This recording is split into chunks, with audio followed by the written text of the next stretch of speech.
What is up, fight fans? Welcome back to Picking a Fight. I'm Latch. I'm Jeff. And today we're going to be looking at the co-main event of UFC Fight Night Volkov versus Rosenstrike. We're going to be looking at Dan 50K Ige versus Movsar Evloev.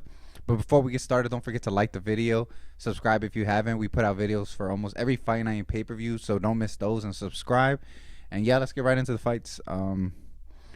So we got Dan 50K Ige. He's 15-5. He's 30 years old. He stands 5'7" with a 71-inch reach, and he's coming off back-to-back losses to the Korean Zombie and to Josh Emmett. Evloev, he's ranked number 13. He is 15-0, undefeated. He's 28 years old. He's 5'7" with a 72.5-inch reach, and he's coming off back-to-back wins over veteran Nick Lentz and Hakeem Dawodu. So coming into this, Evloev is ranked number 13. He's trying to take number 10, Dan Ige's spot. And he's going to be the minus 425 favorite, while Danny Ige is a plus 320 underdog. What do you think, Jeff? Danny Ige has been on a bit of a skid, like you said. He's on a 2-fight losing streak. Yes, sir. I think those losses are against pretty good opponents. I think Josh Emmett, he's kind of like on the rise again, while the Korean Zombie has always kind of been up there for a while. And yeah, Evloev, I think his game plan, I think, is gonna be a little more on the obvious side. I think he's gonna do something similar to what he did against not Dawoda. What was the one? Dawoda. Dawodu? You talking about the Nick Lentz fight? That's how you say It's it? pronounced Dawodu, yeah. Oh. What was the Nick Lentz. Oh, Nick Lentz, yeah. Mm-hmm. I think he's gonna do something similar. No, actually, he grappled. He grappled Dawodu, both yeah. of them, yeah. He had more success against Dawodu, I think. Yeah. I think he's probably gonna do something similar like that, because I think against Nick Lentz, there was a lot of holes in his stand-up. I think he got caught with some, some things in between. So I think Dan Ige is a sharpshooter, I guess, when it comes to his striking. So I think he gets him out of there. Honestly, I think Dan Ige is gonna win by probably TKO. Okay. What you think? No, yeah, I agree. I mean, this is, I think, another case of striker versus grappler. I mean, like you said, Evloev's striking game still is solid. It's like, I mean, most wrestlers where it's like enough to get the job done and set up the takedowns, but it's not enough to stand like someone like Dan Ige, who's used to striking and has a lot of power in his hands. The only thing is, I mean, Dan Ige, he has a lot of holes in his defense too, in his striking defense. He gets hit a lot, but I don't see that being a problem against Evloev. I don't think he's as shifty as some of the fighters he's faced. Like Josh Emmett, Korean Zombie, both of those guys are pretty good strikers. I mean, Korean Zombies did a way better job of mixing it up. Josh Emmett, we got to see Dan Ige's wrestling against both of them. And honestly, Evloev, his primary attributes are, his wrestling, his grappling, his submission game. And from what I saw with Dan Ige against Josh Emmett and Korean Zombie, I don't see him stopping the takedowns, to be honest. And if Evloev, I think he's a smart guy. I don't think he's going to take the risk. And, every fight does start standing, but I think he's going to immediately go for the takedown. Because, I mean, he knows how dangerous Dan Ige can be. He landed some big shots on both Zombie and Emmett and in his previous fights. He's just a heavy hitter, and he's a good striker. And I just don't think he's going to have to risk that, I think the path to victory is very obvious. And, I mean, I think Ige's not going to offer too much resistance. So I think the opposite. I think Evloev gets him out by submission. I just don't think Dan Ige is going to land his shot before Evloev gets to him.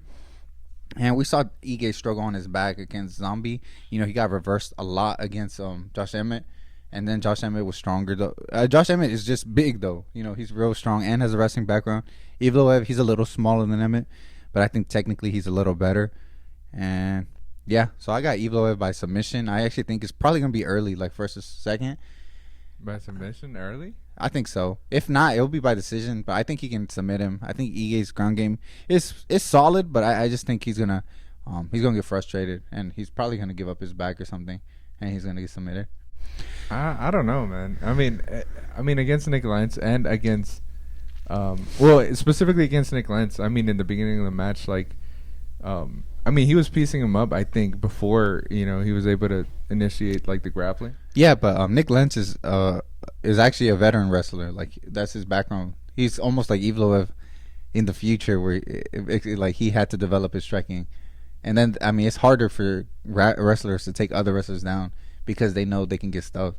You know, and I think Nick Lentz, like I said, like you said, like you pointed out, Evloev's striking is not that good. Nick Lentz was kind of like that, and then now his striking evolved. That's why he was piecing him up with like it was like Damian Maya versus Ben Askren kind of thing, where you know one guy had the experience where his striking was not it's not perfect, but it was enough to get the job done compared to Ben Askren who never really worked on it. And that's I think that's why he struggled so much against Nick Lentz. He only won by split, I think, right? I think he won by split decision. Yeah, I think so. So he barely won that. And then, I mean, you saw Dawodu. Dawodu probably trained the takedown defense, and he wasn't able to stop it because he's naturally a striker, you know? We almost finished them at the end, though.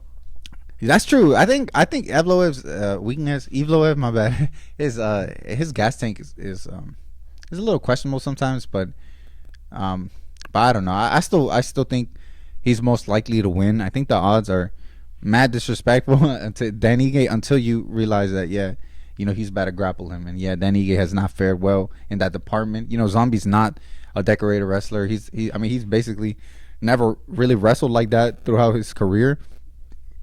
He usually just relied on his jiu-jitsu and his striking. Mm-hmm. And I mean he had his way with Dan Ige was able to control him, take him down, and I just think that's such a red flag. And I think Evloev is going to take advantage of it and probably take his spot at number 10. And unfortunately for Dan Ige, it'll probably be his third straight loss. Well, yeah, there you have it.